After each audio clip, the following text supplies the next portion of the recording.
This is the story of one real cool cat, who must have been born with a horn in his hands, judging from the way he played the trumpet. But to tell you the truth, he wasn't born with a horn in his hands.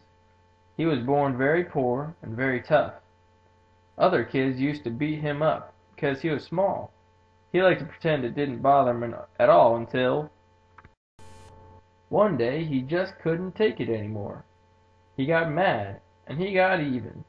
He whooped the living tar out of some big bully, and before you knew it, he was fighting all the time. Fighting and fighting, just for the sake of it. There was no rhyme nor reason to his fighting. He was always mad. You see, his dad was always beating on him, and there was nothing he could do but try to be tough and try not to cry. Then one day, his music teacher gave him a trumpet. He picked it up and blew that thing as hard as he could. That felt good! He took all the anger he felt inside and blasted it out through the end of his horn. It was really loud. He didn't care how it sounded, which was pretty bad at first. He just kept playing and playing day after day, until he no longer felt the urge to fight. His dad still whooped him, but with every blow he got from his dad, he blew his trumpet that much more, until he was roaring. He was soaring. He was the best musician in this little southern town. Soon, that got boring. Playing notes on a page was what he'd learned to do, but what he wanted to play was a thing called jazz. All over the radio, jazz was the rage. In jazz, you took a melody, and it played it all different ways. You made up stuff and changed every phrase. It was crazy. If a melody was like a rule, jazz was like breaking the rules, like inventing new rules. Jazz was like getting in trouble. It was fun. For the boy with the horn, fueled with a fire that burned with every whooping, jazz was like a fire extinguisher. It was cool.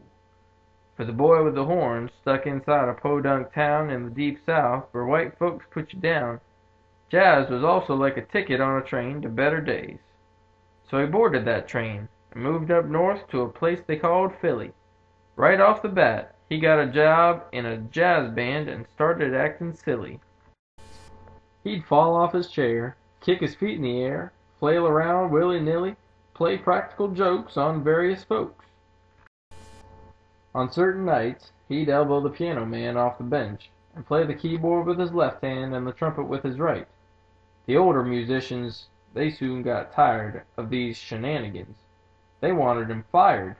Not a chance, said the boss. This kid's a whiz. Even if he is a little dizzy. Dizzy, said the trombone player. Dizzy, said the drummer. Dizzy, said the rest of the band. And even when Dizzy was a man, that's what he was called. He didn't mind. This fit into his plan, you see, to stand out on the bandstand.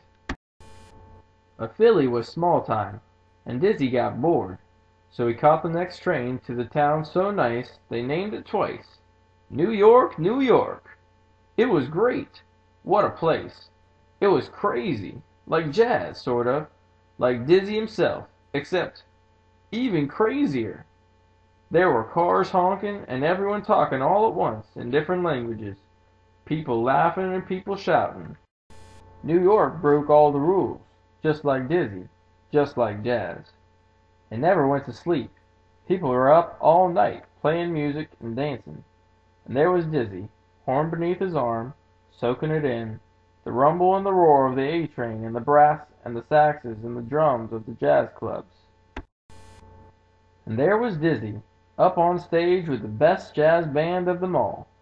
Still, before long, he was, you guessed it, shooting spitballs and clowning around, making funny faces, faking football passes behind the back of the band leader, while the dude was trying to sing, partly to get a laugh, but mainly to get noticed. You see, Dizzy knew he'd have to do something really special to get noticed in this band. That's why, when it was Dizzy's turn to stand up and play, he played weird-sounding notes. He played so high, he played so low, he played so fast. He played diddly diddly bop de biddly wow wow de bleep. He puffed his cheeks out like this. During breaks and after the show, Dizzy had beat up on the roof with some other het cats, teaching him this and that, how to play dizzy, how to play notes that no one had used yet. Here's the thing, Dizzy knew that sooner or later he was going to get fired for being a clown, but he didn't care, because he was proud.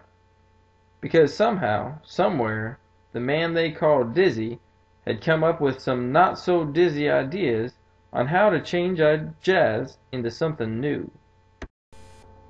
And after he lost his job, like a preacher, he spread the word of his new jazz rhythms and chords in late-night sessions and late-night clubs, where folks would just sit, not dance, and listen.